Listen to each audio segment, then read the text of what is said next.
Olá, seja bem-vindo ao nosso segundo dia de leitura bíblica.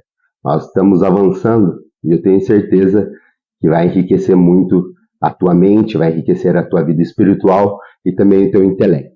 Hoje nós iremos ler Gênesis no capítulo 2, seremos transportados para Mateus no capítulo 2, retornaremos para Esdras no capítulo 2 e finalizaremos em Atos dos Apóstolos no capítulo 2.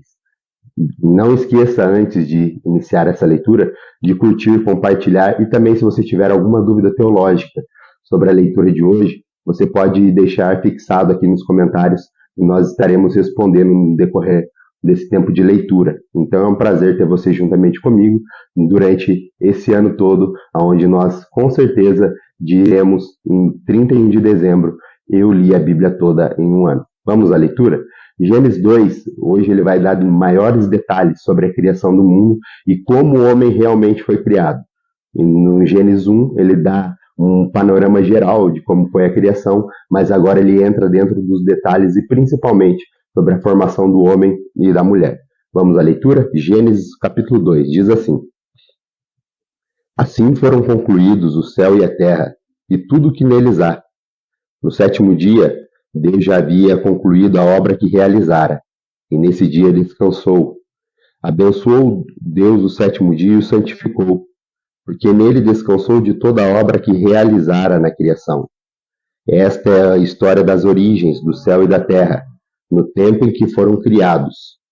Quando o Senhor Deus fez os céus e a terra, ainda não havia brotado nenhum arbusto no campo, e nenhuma planta havia germinado, porque o Senhor Deus ainda não tinha feito chover sobre a terra, e também não havia homem para cultivar o solo. Todavia, brotava a água da terra e irrigava toda a superfície do solo. Então o Senhor Deus formou o homem do pó da terra e soprou em suas narinas o fôlego da vida, e o homem se tornou um ser vivente. Ora, o Senhor Deus tinha plantado um jardim no Éden, para os lados do leste, e ali colocou o homem que formara. Então o Senhor Deus fez nascer do solo todo tipo de árvores agradáveis aos olhos e boas para o alimento. E no meio do jardim estava a árvore da vida e a árvore do conhecimento do bem e do mal. No Éden nascia um rio que irrigava o jardim e depois se dividia em quatro. O nome do primeiro é Pison. Ele percorre toda a terra de Ávila, onde existe o ouro. O ouro daquela terra é excelente. Lá também existe o délio e a pedra de ônix. O segundo, que percorre toda a terra, é o Cush, é o Gion. O terceiro, que corre do lado leste da Síria, é o Tigre. E o quarto rio é o Eufrates. O Senhor Deus colocou o homem no jardim do Éden para cuidar dele e cultivá-lo. E o Senhor ordenou ao homem: coma livremente de qualquer árvore do jardim, mas não coma da árvore do conhecimento do bem e do mal, porque no dia em que dela comer, certamente morrerá. Então o Senhor Deus declarou: não é bom que o homem esteja só. Farei para ele alguém que o auxilie e lhe corresponda. Depois que formou da terra todos os animais do campo e todas as aves do céu, o Senhor Deus os trouxe ao homem para ver como ele lhe chamaria. E o homem desse o nome a cada ser vivente. Assim, o homem deu nome a todos os rebanhos domésticos, às aves do céu e também aos animais selvagens. Todavia, não se encontrou para o homem alguém que auxiliasse e lhe correspondesse. Então o Senhor Deus fez o homem cair em um sono profundo. Enquanto ele dormia, tirou-lhe uma das costelas, fechando o lugar com carne, e com a costela que havia tirado do homem, o Senhor Deus fez uma mulher e levou até ele. Então disse o homem: essa sim é osso dos meus ossos, carne da minha carne. Ela será chamada mulher, porque do homem foi tirada. Por essa razão, o homem deixará o pai e a mãe e unir-se à sua mulher, e eles se tornarão uma só carne. O homem e a sua mulher viviam nus e não sentiam vergonha. Agora nós seremos transportados para Mateus, no capítulo 2, onde que nós vimos na leitura passada, falando sobre a questão da genealogia de Jesus. E agora nós vamos entender como foi a visita dos magos, a fuga para o Egito e a perseguição do rei contra os próprios meninos até 2 anos naquela região. Diz assim, Mateus no capítulo 2. Depois que Jesus nasceu em Belém da Judéia, nos dias do rei Herodes, magos vindo do Oriente chegaram a Jerusalém e perguntaram: Onde está o recém-nascido rei dos judeus? Vimos uma estrela no Oriente e viemos adorá-lo. Então o rei Herodes ouviu, ficou perturbado e com ele toda a Jerusalém. Tendo reunido todos os chefes dos sacerdotes do povo e os mestres da lei, perguntou-lhes onde deveria nascer o Cristo, e eles responderam: Em Belém da Judéia, pois assim escreveu o profeta. Mas tu, Belém, da terra de Judá, de forma alguma és as menor entre as principais da cidade de Judá, pois de ti virá o líder, que como pastor conduzirá Israel, o meu povo. Então Herodes chamou os magos secretamente e informou-se com eles a respeito do tempo exato em que a estrela tinha aparecido. Enviou-os a Belém e disse: Vão informar-se com exatidão sobre o menino. Logo que o encontrarem, avise-me para que eu também vá adorá-lo. Depois de ouvirem o rei, eles seguiram o seu caminho, e a estrela que tinha visto no Oriente foi adiante deles, até que finalmente parou sobre um lugar onde estava o menino. Quando tornaram a ver a estrela, encheram-se de júbilo. Ao entrarem na casa, viram o menino com Maria, sua mãe. Prostrando-se, o adoraram. Então abriram os tesouros e lhes deram presente, ouro, incenso e mirra. E, tendo sido advertidos em sonho, para não voltarem a Herodes, retornaram à sua terra por outro caminho. Depois que partiram, um anjo do Senhor apareceu a José em sonho e lhes disse: Levante-se, tome o menino e a sua mãe e fuja para o Egito. Fique lá até que eu diga, pois Herodes vai procurar o menino para matá-lo. Então ele se levantou, tomou o menino e a sua mãe durante a noite e partiu para o Egito, onde ficou até a morte de Herodes. E assim se cumpriu o que o Senhor tinha dito pelo profeta: Do Egito chamei o meu filho. Quando Herodes percebeu que havia sido enganado pelos magos, ficou furioso e ordenou que matasse todos os meninos de 2 anos para baixo, em Belém, nas proximidades, de acordo com a informação que havia obtido dos magos. Então se cumpriu o que fora dito pelo profeta Jeremias. Ouviu-se uma voz em Ramá, choro e grande lamentação. É Raquel que chora por seus filhos e se recusa a ser consolada, porque já não existem. Depois que Herodes morreu, um anjo do Senhor apareceu em sonho a José, no Egito, e disse: Levanta-se, toma o menino e a sua mãe e vai para a terra de Israel, pois estão mortos os que procuraram tirar a sua vida. Então levantou, tomou o menino e a sua mãe e foi para a terra de Israel. Mas, ao ouvir que Arquelau estava reinando na Judéia, em lugar de seu pai Herodes, teve medo de ir para lá. Tendo sido avisado em sonho, retirou-se para a região da Galiléia e foi viver numa cidade chamada Nazaré. Assim cumpriu-se o que fora dito pelos profetas: ele será chamado Nazareno. Agora você vai retornar juntamente comigo em Esdras, no capítulo 2. Após o rei Ciro ter encaminhado a volta dos judeus para a sua cidade, eles agora apresentam, no capítulo 2 de Esdras, ele apresenta a lista dessas pessoas que estavam exilados e agora eles podem retornar. E essa lista, ela é uma lista bem detalhada que você poderá acompanhar comigo. Esdras, no capítulo 2. Esta é a lista dos homens da província que Nabucodonosor, rei da Babilônia, tinha levado prisioneiros para a Babilônia. Eles voltaram para Jerusalém e Judá, cada um para a sua própria cidade. Vieram na companhia de Zorobabel, Jesua, Neemias, Seraias, Relaias, Mardoqueu, Bilsan, Mispar, Bigvar, Reum e Banaá.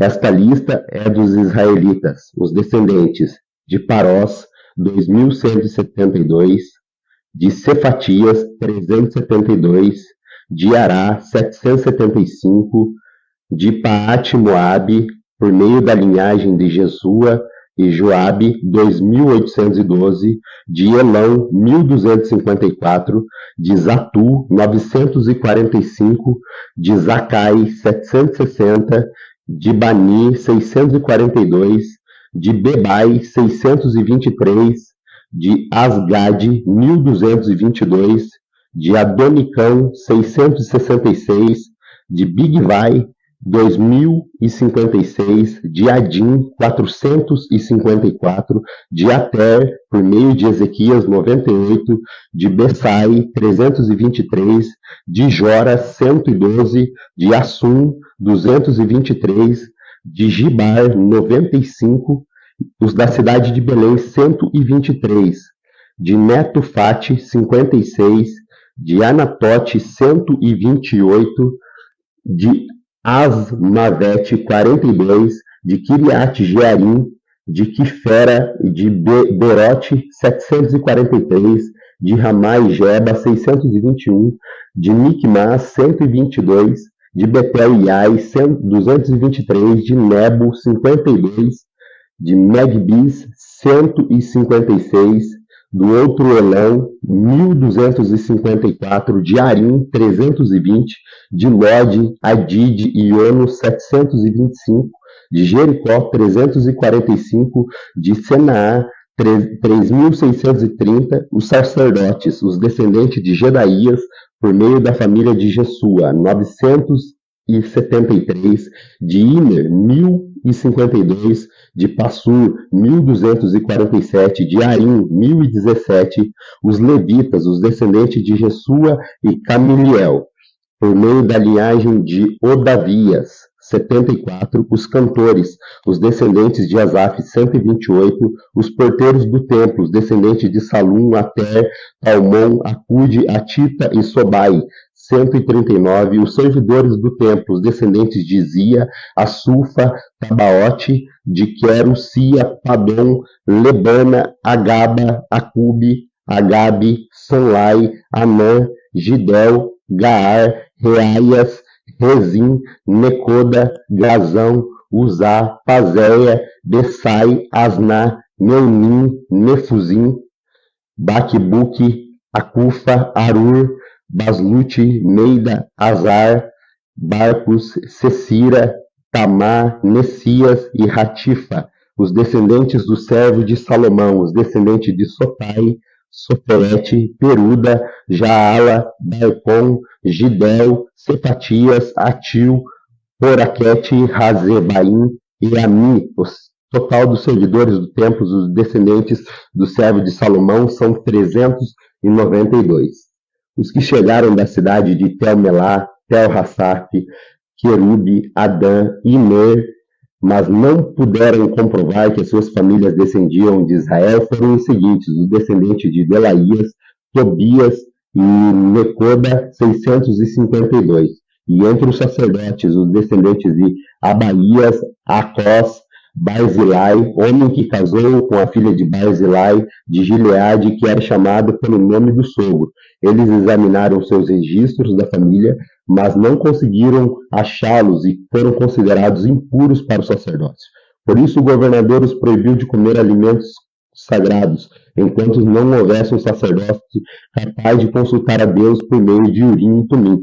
Ao total, os que voltaram do exílio atingiu um número de 4.360 homens, além dos seus servos, de 7.337 servas. Havia entre eles 200 cantores e cantoras, e possuíam 736 cavalos, 245 mulas e 435 camelos, e 6.720 jumentos. Quando chegaram ao templo do Senhor em Jerusalém, alguns dos chefes da família deram ofertas voluntárias para a reconstrução do templo de Deus, no seu antigo local, de acordo com as suas possibilidades. Deram a tesouraria para a obra de 500 quilos de ouro, 3 toneladas de prata e 100 vestes sacerdotais. Os sacerdotes, os levitas, os cantores e os porteiros e os servidores do templo, bem como os demais israelitas, estabeleceram-se em suas cidades de origem.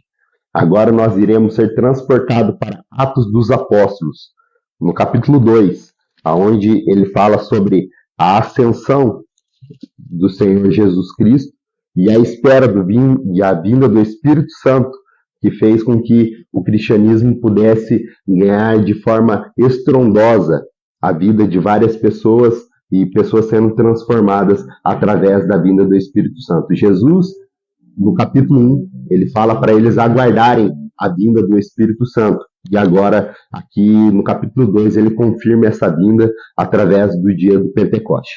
Atos dos Apóstolos, capítulo 2. Chegando o dia de Pentecoste, estavam todos reunidos num só lugar. De repente veio do céu um som, como um vento muito forte, e encheu toda a casa na qual estavam assentados. E viram que o que parecia línguas de fogo, que se separavam e pousavam sobre cada um deles. Todos ficaram cheios do Espírito Santo e começaram a falar noutras línguas, conforme o Espírito os capacitava. Havia em Jerusalém judeus devotos a Deus, vindo de todas as nações do mundo. Ouvindo-se o som, ajuntaram a multidão, que ficou perplexa, pois cada um ouvia falar em sua própria língua. Atônitos e maravilhados, eles perguntavam: acaso não são galileus todos esses homens que estão falando? Então, como os ouvimos cada um de nós em nossa própria língua materna? Partos, medos e elamitas, habitantes da Mesopotâmia, Judéia e Capadócia, do Ponto e da província da Ásia, Frígia, Panfilha, Egito e das partes da Mídia, próximas a Cirene, visitantes vindos de Roma, tanto judeus como convertidos ao judaísmo, cretenses e árabes, nós os ouvimos declarar maravilhas de Deus em nossa própria língua. Atônitos e perplexos, todos perguntavam uns aos outros: que significa isso? Alguns outros, todavia, zombavam e diziam: eles beberam vinho demais.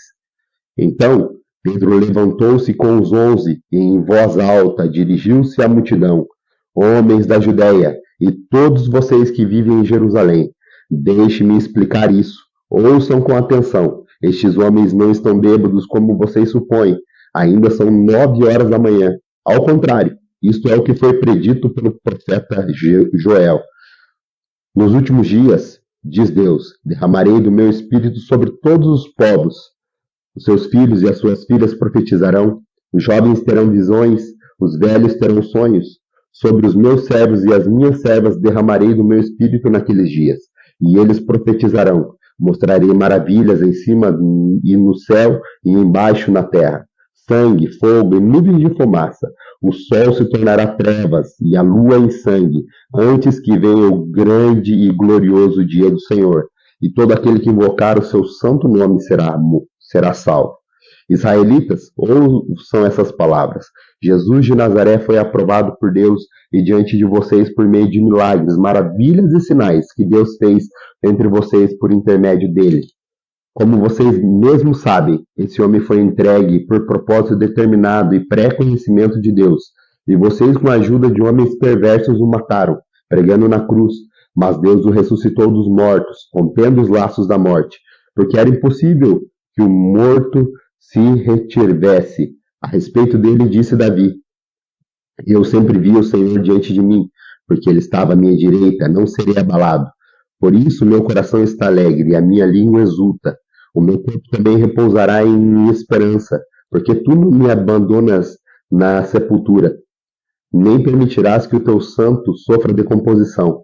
Tu me fizeste conhecer o caminho da vida e me encherás de alegria na tua presença. Irmãos, posso dizer com franqueza que o patriarca Davi morreu e foi sepultado.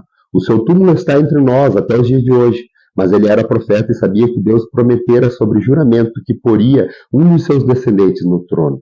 Prevendo isso, falou da ressurreição de Cristo, que não foi abandonado no sepulcro e cujo corpo não sofreu decomposição. Deus ressuscitou entre os mortos e fez com que nós fôssemos testemunhas desse fato. Exaltado à direita de Deus, ele recebeu do Pai o Espírito prometido e derramou o que agora veem e ouvem. Pois Davi não subiu aos céus, mas ele mesmo declarou: o Senhor disse ao meu Senhor: senta-te à minha direita, e até que eu ponha os teus inimigos como estrados para os teus pés. Portanto, todo Israel fique certo, esse Jesus a quem vocês crucificaram, Deus o fez Senhor e Cristo. Quando ouviram isso, ficaram aflitos em seu coração e perguntaram a Pedro e aos outros apóstolos: irmãos, o que faremos? Pedro respondeu: arrependam-se a cada um de vocês e seja batizado em nome de Jesus Cristo para perdão de seus pecados, e receberão o dom do Espírito Santo, pois a promessa é para vocês, para os seus filhos e para todos aqueles que estão longe, para todos quantos o Senhor, o nosso Deus, chamar. Como muitas outras palavras os advertia e insistia com eles, salva-se dessa geração corrompida. Os que aceitam a mensagem foram batizados, e naquele dia houve um acréscimo de cerca de 3.000 homens. Eles se dedicavam no ensino dos apóstolos e à comunhão, ao partir do pão e às orações. Todos estavam cheios de temor e muitas maravilhas e sinais foram feitos pelos apóstolos. Os que criam mantinham-se unidos e tinham tudo em comum acordo, vendendo as suas propriedades e distribuindo a cada um conforme a sua necessidade. Todos os dias continuavam a reunir-se no pátio do templo. Partiam um pão em casa e juntos participavam das refeições com alegria e sinceridade no coração, louvando a Deus e tendo a simpatia de todo o povo. E o Senhor lhes acrescentava diariamente os que iam sendo salvos. Agradeço você por mais esse dia. Você venceu mais um dia e nós ainda temos muito degraus a subir. Mas eu tenho certeza que de passo a passo nós chegaremos lá e poderemos dizer em 31 de dezembro, eu li a Bíblia toda em um ano. Fique com Deus, que a graça e a paz do Senhor alcance teu coração e te aguarde amanhã para o terceiro dia da nossa leitura bíblica diária.